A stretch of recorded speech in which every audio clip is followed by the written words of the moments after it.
The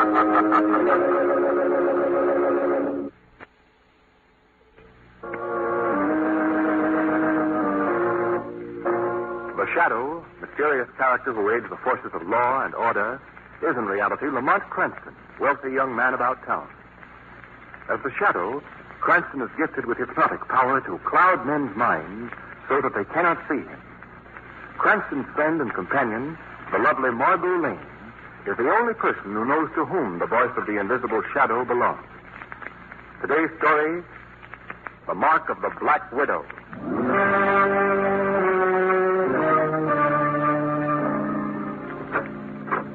Suppose we have our coffee in here in the study, Margot. Oh, I'd love to, Dr. Grant. In fact, I've been waiting for years for an excuse to see the inside of this room. Haven't you, Lamont? Yes.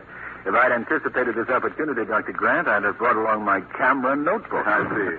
I think you have an exaggerated idea about the contents of this room. Oh, but it's fascinating. Just look around this place, Lamont. Mummy cases and statues and old stone carvings. Yes. I presume that most of these pieces are Egyptian, aren't they, Dr. Grant? Yes, that's right. I did a good deal of work in Egypt about 20 years ago. You know, excavations and that sort of thing. I should imagine that there's a fascinating story that goes with every one of these relics. Some of them have a legend, yes, Margot. About a pharaoh's curse, perhaps? Or an evil spirit? Margot's been reading too many horror stories, Doctor. No, she hasn't, Lamont. I myself have seen too many examples of strange misfortunes that have befallen the defilers of certain tombs to treat that statement lightly. Oh, really? Well, I was only kidding, you know, Doctor. Well, I personally have been exposed to one of those ancient curses. Say, I've got to hear more about this. Well, it's a very long and I'm quite sure a very dull story, so we'll save it for some other time, shall we? Besides, this is not a night for mystic yarns. See, the moon is too bright and the sky is full of... What? Someone threw a rock through that window. Yes. It just missed your head, Doctor. Look, someone's running across the lawn. Well, it's too late to catch him, whoever it was. Say, there seems to be a note attached to the stone. Well, yes. Perhaps you better read it, Doctor. let me see. Listen to this. You remember Egypt, Pharaoh's tomb. He who was dead is returning. When the votes are cast, I remind you of our duty. The signature is a drawing of a spider. What in the world is it all about? Do you understand it, Doctor? Perfectly. He who was dead is returning. Lamont, that story I said I'd tell you some other time. Yes? I'll tell it to you now because it concerns this note I just received. Do you mind? Mind, I should say not. Well, about 20 years ago, 3 other scientists and myself, all of us young and ambitious, were working on the excavation of a tomb on the upper Egyptian Nile. One day we broke through a hidden wall and came upon a room that was almost crammed to the ceiling with rare and precious jewels. We stood in awe at the entrance to that room. Our eyes dazzled by the... Taylor! Do you see what I see? Yes. There can't be this many precious jewels in the world. Hey, fellows, what did you find? Oh, you think that was worth digging for, Willoughby? Worth digging for? Worth digging for? Oh, those jewels.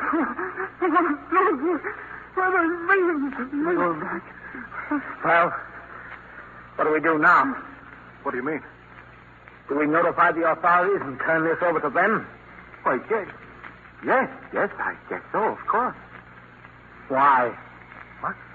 I'm asking why. Why should we give up this fortune? Yes, but Taylor, that's customary. It's a thing to do. Well, who would ever have to know about it? Only we 4 have the knowledge of this hidden room. Now, do we tell the authorities? Taylor, you're not serious about this? Why, if we were found out, we'd be disgraced, ruined in our profession. Wouldn't a few $1 million compensate that ruin? Taylor's right, Hollister. Of course I'm right. All we have to do is keep quiet and we're millionaires. Millionaires. Why, we could buy the world.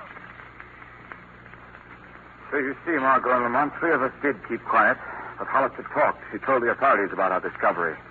We were all resentful of what we thought was his disloyal treachery. We even made idle threats on his life. Yes, I was in accord with the others. My only excuse now is that I was very young. However, we soon forgot those threats as we lost ourselves in hard work. And then one day, when our job was almost done, the 4 of us were standing in the main excavation. Suddenly, we heard a shout of warning from the bank above. Look out! Look out below! The wall is caving in! Frantically, we scrambled for the opposite embankment. Then from behind us, we heard a cry of distress. Wait, I twisted my ankle! Help me! It was Hollister. We turned, started back to him, and then...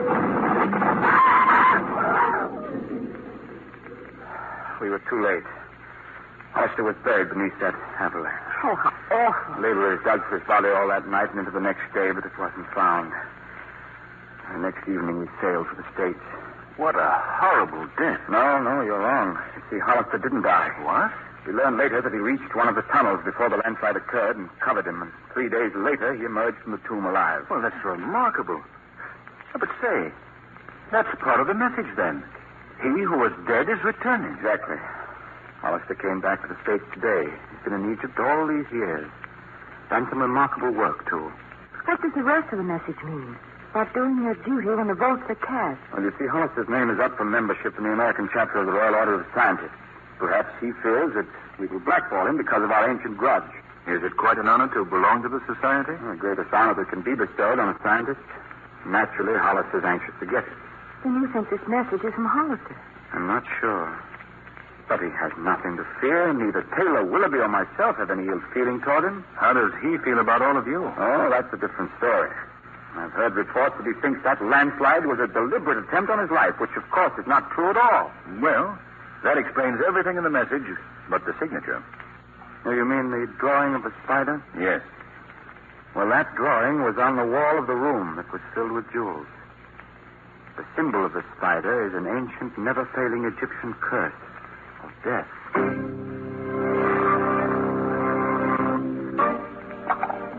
Next member will vote, please. Next, put the ball in the box. Your vote, if you please, gentlemen. Place ball in box. Cast your ballot. Ball in box. Your ballot. Ballot. Mr. Raymond Hollister. Yes? Will you stand, please? You have petitioned for membership in the Royal Order of Scientists? I have. I regret to inform you, sir, that one black ball having been dropped in the box, your application is rejected. I knew it. I knew they'd do this to me. Mr. Hollister, please. This is their second attack on me. And believe me, this time it shall not pass unanswered.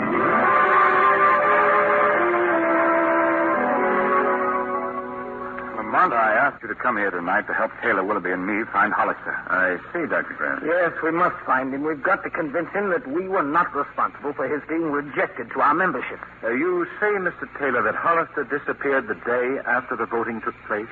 Yes, that's right. Well, isn't there any way of finding out who did blackball him, Dr. Grant? No. No way in the world, Margot. No, there isn't any. My, I'm warm. My dinner jacket seems to be a bit too much tonight.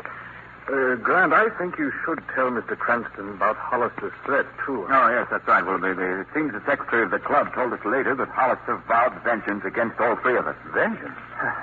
Yes, that's right. Well, if he seems to have vanished so completely, I wouldn't worry too much about that. Well, frankly, I am worried about it, Mr. Cranston.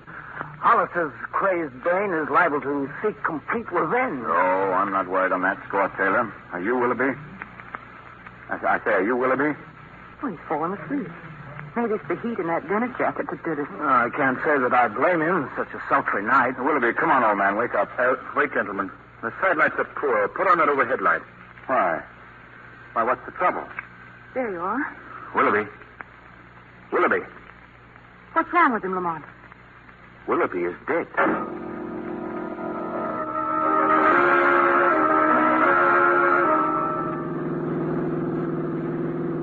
Well, Lamont, where are we going tonight? Another explorers get together? No. Well, why all the mystery? Just who are we going to visit? Mr. Willoughby. Oh, I see. Well, that's it. Mr. Willoughby? He's dead, Lamont. Yes, I know. Well, did you plan to meet him at any special place? Oh, yes. Under an old tombstone, perhaps. Oh, no. A much cheerier place than that. Where? The morgue. Oh, well, the what? I'm very curious to learn just why Mr. Willoughby died so suddenly. Well, are you going to examine his body? Well, not exactly, Margot. That's going to be a job for the shadow.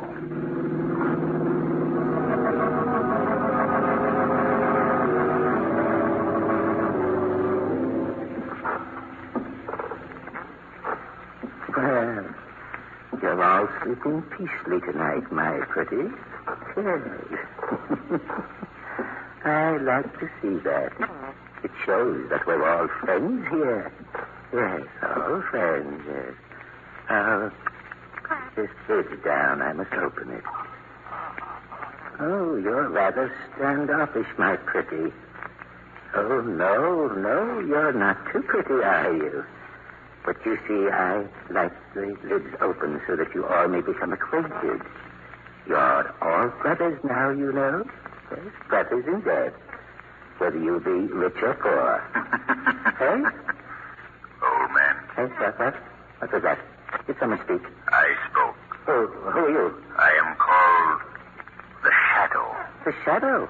But I don't see you. No, my hypnotic powers have clouded your mind, made me invisible to your eyes. Oh. And that's very clever, yes. Very clever.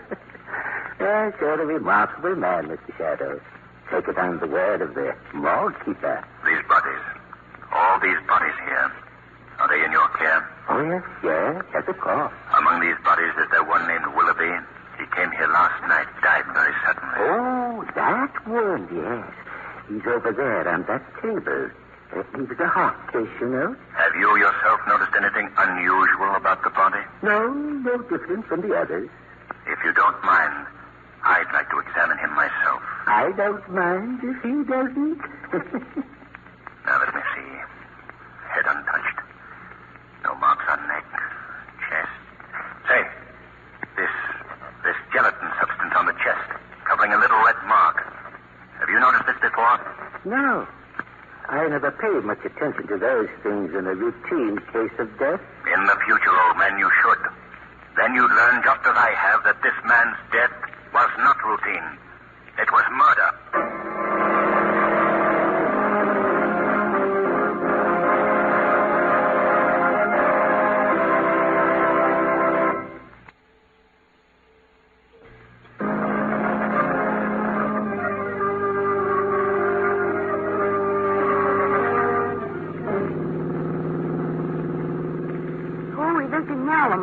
The morgue? No. Mr. Taylor and Dr. Grant. Live people. They may not be before we get them. What do you mean, Lamont? I just examined Willoughby's body in that undertaking parlor. And? Mr. Willoughby was murdered, Margot. Lamont, how? I don't know yet.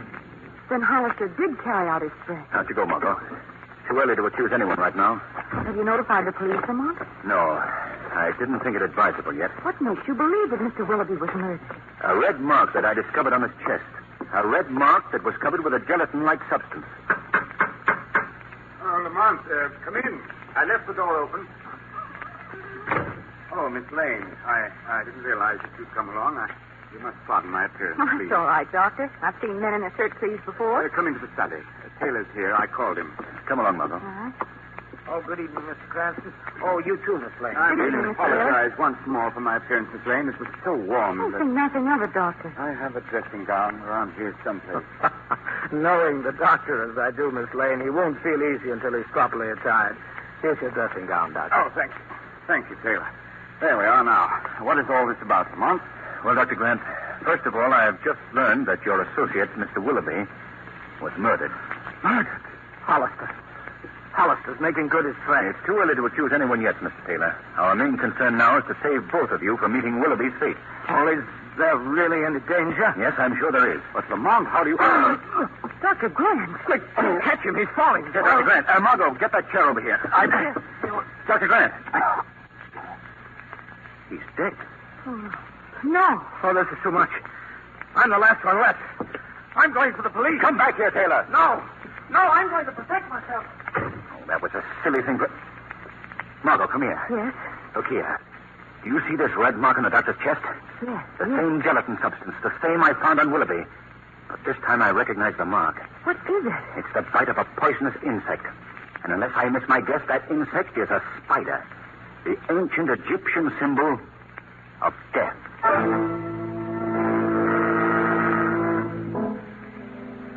What on earth are you doing crawling around the room on your hands and knees? I'm looking for a very important piece of evidence. Well, you're also looking very silly. Well, if Taylor really went for the police, I want to find this evidence before the good defenders of the law overrun the house. But if you're trying Margot, to...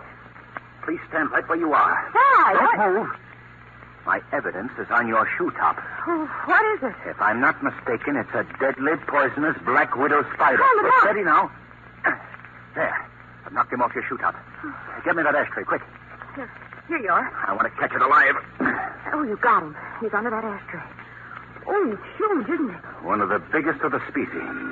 Margot, will you answer the phone, please? Yes, surely. Hello? Hello? Is Mr. Cranston there? Yes? Who is it, please? This is Mr. Taylor's valet. Would you ask Mr. Cranston if he could come to Mr. Taylor's home at once? Yes. What's the trouble? Mr. Taylor has just been shot.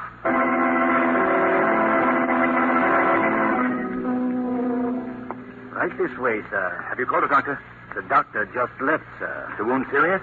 The doctor didn't tell me, sir. In this room here, sir. Oh, thank you. Is that you, Cranston? Yes, Mr. Taylor. How are you feeling? Oh, fair. Just fair. The bullet grazed my shoulder. Well, tell me, what happened?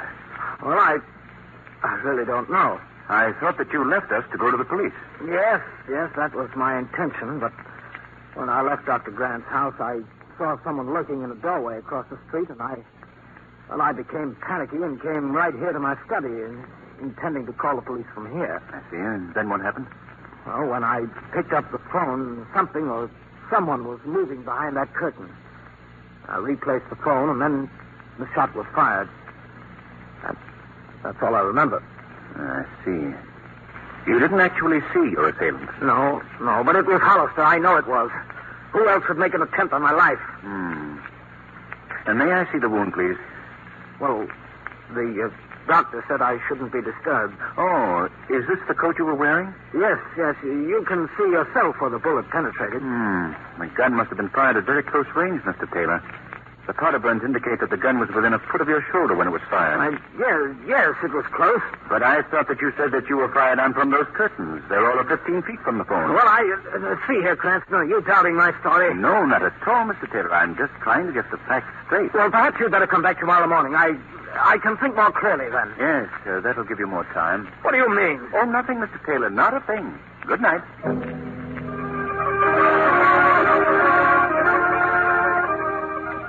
Margot, I called to tell you that I'm sending that box containing the Black Widow spider over to you in the morning. I want you to take it to Mr. Taylor's house. You're to seek advice from him as to whether or not it's really poisonous, and pay particular attention to his reactions. In the meantime, the Shadow has a call to make.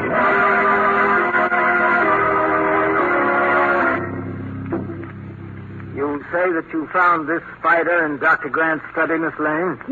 Yes, that's right. Well, why have you brought it to me? Well, Mr. Cranston thought that you were an authority on such things and could tell us if the insect is really poisonous. Oh, this was Mr. Cranston's idea, huh? Yes. Well, my laboratory is downstairs. Would you care to come down while I make the examination? Why, yes, thank you. This way, please. Would you mind opening that door, Miss Lane? My shoulder, you know. Oh, yes. How is your shoulder? Is the wound healing? Oh, yes, very nicely. You first, Miss Lane. All right. Is there a light? Yes, right on the wall. Oh. There we are. I realize that you must have many more important things to do, Mr. Taylor, than expect a spider, but Mr. Cranston... You needn't keep up this pretense any longer, Miss Lane. I know perfectly well why you're here, why Cranston sent you. Mr. Taylor, He knows that's a poisonous spider, and I believe that he has a pretty good idea what it was doing in Dr. Grant's study, doesn't it? I don't know what you're talking about. But he did make one mistake. He sent you here alone. Wait a minute. I'm getting out of here. How? What do you mean? That door that we entered has been locked and bolted. That's the only exit from this room. Oh, and incidentally, I might mention that the walls are soundproof, quite immune to screams. Well, I don't understand why you're doing this to me. It's all very simple. You come to me with a curiosity about poisonous black widow spiders. Because of that interest, I am going to exhibit many of them for you by turning them loose in this room. What was that? I forgot. We have company. Very distinguished company. A gentleman that you have heard a great deal about. Who do you mean? Hollister. The missing Dr. Hollister. You had him in prison here? Then it wasn't Dr. Hollister who committed the murder. It was you, Mr. Taylor. This is Dr. Hollister. Oh. In a cage. You had him in a cage like some wild beast. That's an excellent simile, considering his appearance at this point. Oh, look at him. His glazed eyes and sunken cheeks. Yes. That's what comes of not eating for a week. Why, you inhuman fiend. That man is on the verge of starvation, even death. You must release him at once. That's what I intend to do. He shall keep you company down here while you both entertain my collection of black widow spiders. You'll be released soon. Oh, so very soon. What are you doing? These boxes contain the spiders. I'm going to release the catch. Then I shall leave you both here in their company. They're hungry, too. No. Even more hungry than Dr. Hollister. All right, Miss Lane. Now, shall we get about it? What was that? I wouldn't release those spiders if I were you, Mr. Taylor. Who speaks? Where are you? I'm right here in this room with you, Mr. Taylor. All right. I see no one. Perhaps when I tell you my name, you'll know why. Who are you? Men call me the Shadow. The Shadow? No. Oh, you've heard of me. Then you know why I'm here, Mr. Taylor. No. No, you shan't spoil my revenge. I've waited too long. Exactly. Too long and too late, Mr. Taylor. We'll see about that. Don't open that box. You can't stop me. Yes, I can by taking it away from you. Oh, wait. What happened? Give me back that box. So you can add to your list of victims. Sorry, Mr. Taylor. What do you mean? You've already killed Willoughby and Dr. Grant. Oh, so you know that, do you? Well, what of it? What if I did kill them? Why? Why did you do it? Because I wanted to avenge the wrong that was done me by Hollister. He cheated me out of a fortune. He wouldn't keep quiet about those jewels we found. No, he had to be righteous. And because of that righteousness, I've been a poor, struggling scientist all my life. That's why I killed Willoughby and Grant, so that their murders would be blamed on him. So, you admit the killing? Certainly, why not? None of us are leaving here anyway. Keep away from this box of spiders. You think your power of invisibility can conquer me, don't you, Shadow? But I know a way to put us on even terms. By putting out these lights. No, stop it. Too late. You're too late, Taylor. I also have the spiders. And when I open the box, they'll destroy you both. Taylor, don't release those spiders, you fool. A nice touch. Death in the dark. They'll get you, too. No, they won't. I shall wait in here with Dr. Hollister. Margot, climb to the head of the stairs. You'll be safer there. I'll find that light switch. They'll find her. No matter where she goes, they'll find her. No, they won't, Taylor. Hollister. You didn't pick a safe place after all. Hollister. Let go of me. Hollister. I found the light. Look, the box didn't open, Margot. The spiders are still locked up. You can release Taylor now, Dr. Hollister. I don't think that will be necessary. Why not? Taylor, dead.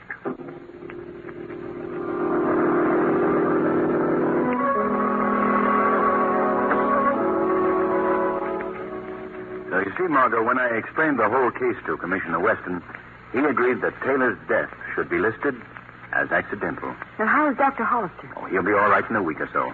Lamont, how did Taylor ever get the spider to bite Willoughby and Dr. Grant? It was a rather ingenious device. Do you recall the gelatin-like substance that I found on the bodies of both men? Yes. The spider was encased in a specially prepared capsule, which in both cases Taylor slipped into the clothing of the murdered men. This capsule melted when exposed to heat, the heat of a human body. Our boy was very clever. I first suspected Taylor when he chose to be shot rather than be bitten, particularly when the shot was quite obviously self-inflicted. My boy's pretty clever, too. You know, Lamont, that for the past 3 nights I've dreamt that spiders were crawling all over me. Well, that's understandable. This experience has had one regrettable effect on my life, though. And what's that? I shall never again enjoy reading about little Miss Muffet.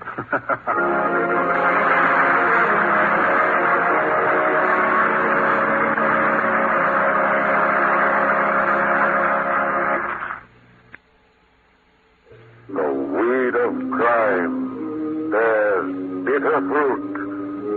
Crime does not pay. The shadow knows.